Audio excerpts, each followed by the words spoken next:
Benjamin Franklin once said that there were 3 constants in life: death, taxes, and YouTuber apology videos. Okay, well, maybe he didn't say the last one, but I still stand by that it holds true, and none have seemingly found that out more than our friends over at the YouTube channel Watcher. If somehow you are unaware, the folks over at the massive YouTube channel Watcher, a channel that I am a fan of, have recently been under fire for their recent video, their goodbye from YouTube video, where they announced that they will be moving all of their content up to the future onto a third-party paid streaming platform, a paywall streaming platform, and the internet, specifically their fan base, went up in flames. Over the last 3-4 days, these guys have been getting absolutely hammered online from all sorts of YouTubers and their fan base, even our boy Charlie getting in on the action, and you know it's bad when Charlie's making a video about you. Literally over the last 4 or 5 days, they've bled over 100,000 subscribers as the backlash has been super real. But it seems now, though, that they've seemingly come to their senses as they issued an apology video just literally 1 hour after I made my video about their initial drama controversy. Thus is the way of the internet, though. If you have no idea what I'm talking about, I do highly encourage you to go watch the video that I made, What is Going On at Watcher. I'll link it up in the above. However, though, if you don't have time for that, let me give you the quick TLDR little lore drop. So Watcher is a YouTube channel started by Ryan Bagara, Stephen Lim, and Shane Bidet, all former BuzzFeed workers who garnered a pretty large following and audience from their time at BuzzFeed and then decided to go their own way and start their own media company called Watcher. Watcher is a massively successful YouTube channel which produces really high quality content and a variety of shows, ranging from a ghost hunting investigative show, which I absolutely love, to shows like Puppet History, a game show hosted by a hand puppet where we, the audience, learn fun, cool facts about crazy moments in history. These guys have garnered an absolutely massive fan base. Up until recently, they had over 3 million subscribers, though they had a minor drop after this recent drama. But a few days ago, they decided to release a video announcing their departure from YouTube, where they said they were going to be further hereafter moving all of their new upcoming content to a paywalled streaming site, their own paywalled streaming third-party site, where they would charge people $6.99, I believe, a month in order to view their content, and their fan base absolutely lost their minds. Now, I need to make it clear, like I did in the other Watcher video, I am a massive fan of these guys. I absolutely love their content. I think that they are extremely entertaining. They make really high quality, just awesome content, and I really am a massive fan. So when I saw that they were going to be doing this, it really broke my heart, and it made me, at the same time, kind of mad. As to me, it seems super crazy to just throw away your massive fan base that has followed you extremely loyally over the last few years and watches your content pretty religiously, just to go over to a paywall system, which would inevitably cut their audience by at least 50%, maybe even as much as 75-80%. However, though, it seems like they've actually come to their senses and listened to a lot of this criticism, as literally 12-18 hours ago, they released an apology video where they have backtracked on this prior statement. So then let's give their apology video a watch and let's see if they've actually acknowledged and addressed all of the criticism that me, along with many other people online, have levied at them. Hey everyone, last Friday we announced that we're leaving YouTube and launching our new streaming platform. We messed up. A lot of you spoke out with extremely valid comments and concerns, and we want to take the time now to address those. We've been reading the things you've been saying, and we're sorry for the way we handled this, as well as the way we communicated it. We understand where you're coming from, and we're making immediate changes. So as far as YouTube apology videos go, we're off to a good start. I've already heard I'm sorry at least 3 times, and generally for your average YouTube apology video, you're lucky to hear it once, maybe at the end of the video. And it is good to see that they actually have acknowledged the large backlash that they've received online after dropping their goodbye YouTube video. One of the biggest criticisms that really they've gotten from a lot of people was the fact that it felt like they were just kind of ditching their fan base behind in pursuit of money, which me and a lot of other people found pretty strange because it's not like their channel is struggling monetarily at all in any way, shape, or form. Yes, they do produce high production value content. They do invest a lot of money into the content that they make, but at the same time, they have a massively popular YouTube channel. Many of their videos consistently getting over millions of views, their videos ranging over 30 minutes, so you know their CPMs are super high. A majority of their videos have brand deals that, according to Charlie Moist Critical, pull in like huge amounts of money. We're talking like well over $10,000, $20,000, $30,000 plus dollars, at least according to him. Not to mention they have one of the biggest Patreons that I've seen from a YouTube creator with over 13,000 paid members at a minimum tier of $5 up to a maximum tier of $25. So it was really puzzling saying that their reasoning for moving to Watcher TV, a third-party streaming platform, was money, when seemingly it seems like they have more than enough money to go around. But let's see if they address this further on in the video. First, we want to affirm that you are the reason why we've been able to do anything at this company. You helped us every step of the way when we left BuzzFeed to start Watcher at the top of the pandemic in 2020. You've supported us in so many ways by watching our content, attending our live shows, buying our merch, becoming members of our Patreon, and giving words of encouragement over the years. And we are incredibly grateful for your support. We're sorry for how we originally delivered our goodbye message to YouTube. It was insensitive. We didn't properly express how much we appreciate all of you.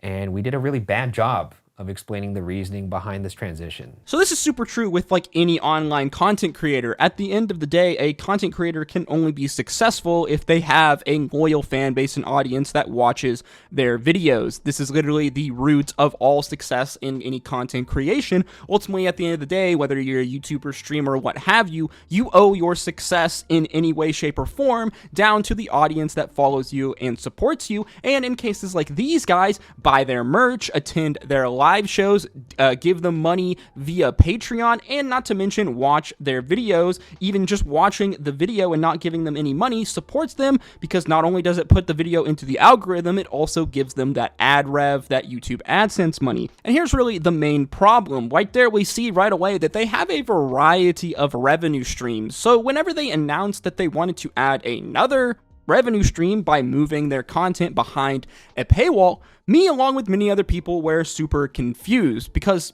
where is all of this money going? If you're already getting all of this money from your viewer base, from your audience, via all of the things that we just said, merch, live shows, and mainly their Patreon, not to mention the, copious amount, the millions amount of people that watch their videos, and the copious amounts of brand deals that they do, why do they need more money? Like, what is going on business-wise behind the scenes? Where is all of this money going? And I'm curious to see if they're actually going to address that in this video. We also want to deeply apologize for our ignorance around the impact of the cost. We regret stating and implying that it's a price that anybody can afford, and we fully acknowledge that it is not.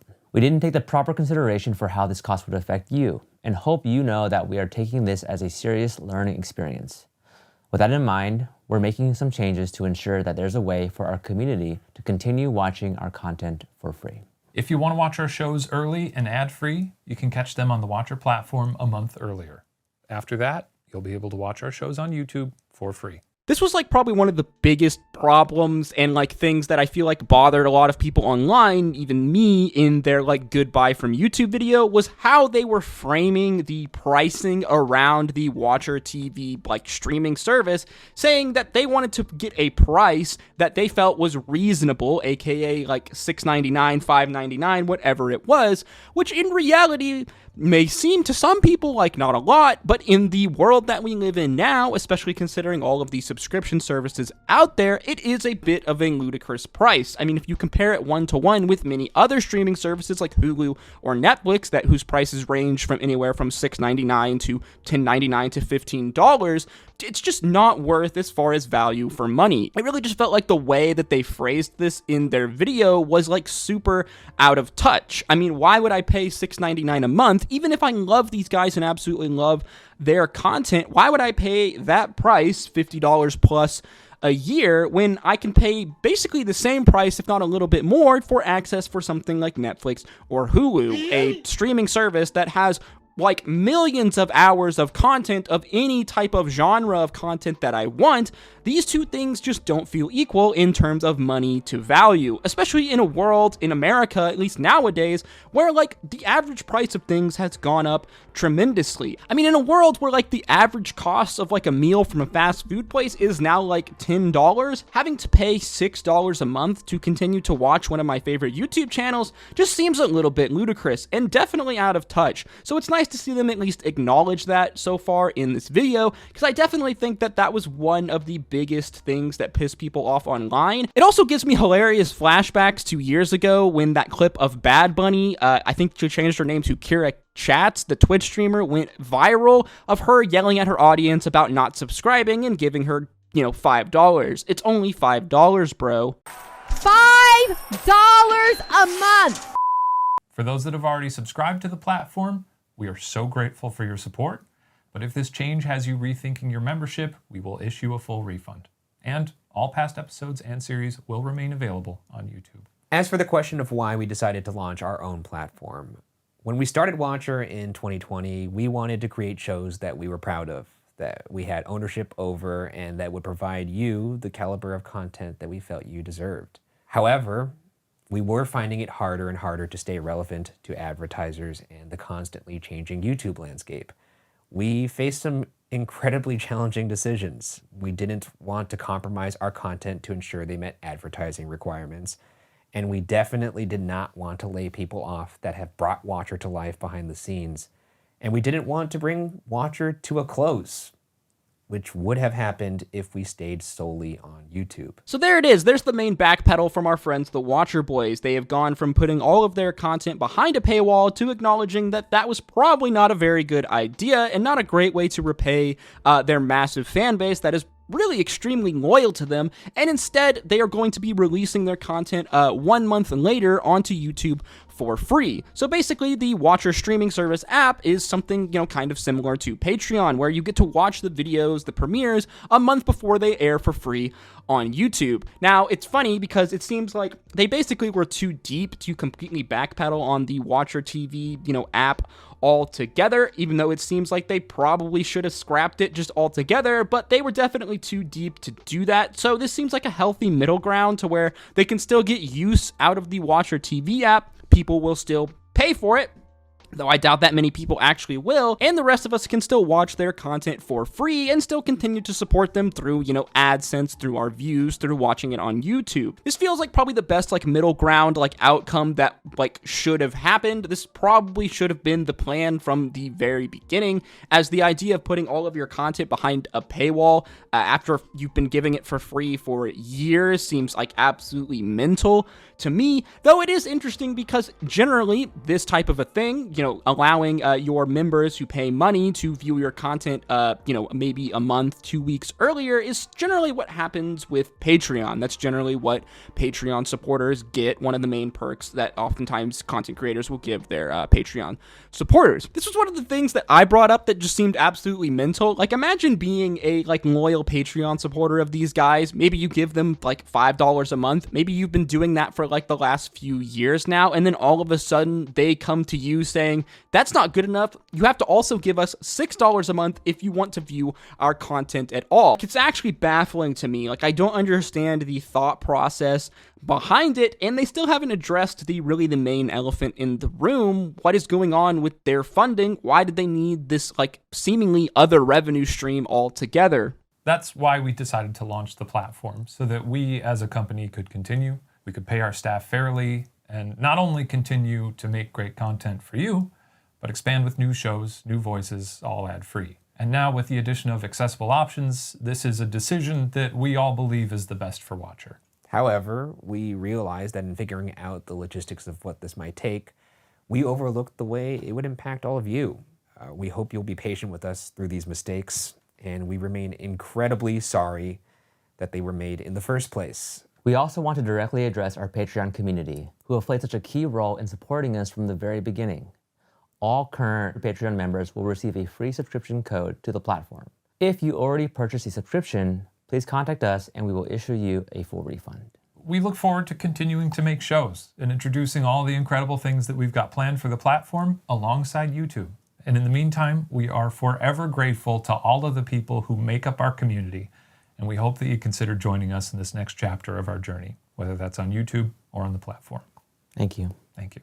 Thanks, everybody. So as far as YouTube apologies go, I have to say that this one is actually pretty top tier. I'm going to give them an A+. It felt like it was actually genuine, and they addressed the many criticisms that they got for this move. I mean, in the grand scheme of things, this is like really not that big of a deal, that big of a drama. You really only care about this if you're a fan of these guys like I am, because it was sad to see, you know, one of my favorite content creators, one of my favorite production channels, just seemingly giving up their massive fan base in pursuit of the bag. Again, though, like I said, this video seemingly just leaves more questions than it does answer them. Like, I just genuinely don't understand how, according to Ryan and them, their company could become insolvent, not like make any money at all if things were going the way they were going, when this channel is like an advertiser's wet dream. I mean, they are super like ad friendly, they are hilarious, their channel and their subscribers are super freaking loyal, man. They watch the hell out of their videos, they engage with them super hard. Not to mention, like we said, they have a super active, massive Patreon that gives them a copious amount of money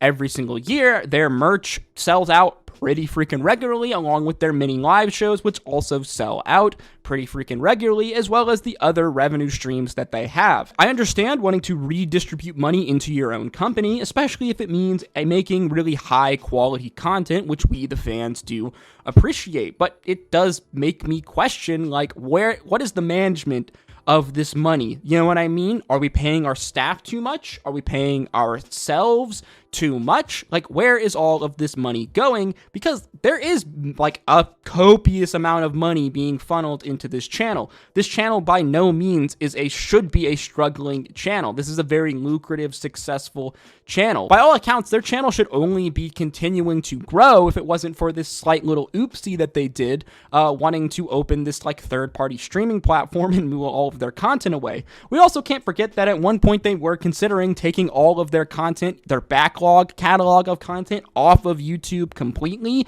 and putting it all onto this third-party streaming site, which would have been an absolute disaster. And it's good to see that they didn't go that way, and now that they're backpedaling completely altogether, and the content will still be continuing to come to YouTube for free. It seems like this apology has placated a lot of the fan base, as they basically are giving the fan base exactly what they wanted, mainly not taking their content off of YouTube and not taking it away from their copious amounts of fans that have supported them over the last few years.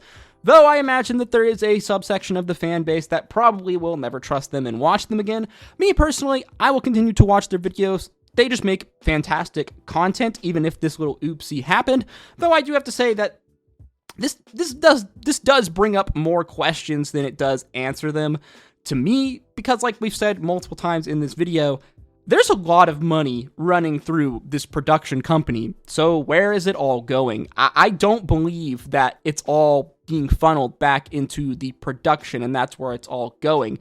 I feel like there has to be some kind of like mismanagement of funds somewhere, somehow, in a way that they could have, you know, reduced that money flow, making their company more profitable without having to move it, you know, completely behind a paywall. That just doesn't make sense to me. Logistically, you know, while I don't know exactly the money situation, it just doesn't make sense. And I hope that maybe they would be more transparent in this apology video, but this is really as good as it's going to get. And I think that this really answers most of the questions and will probably placate most of the fans.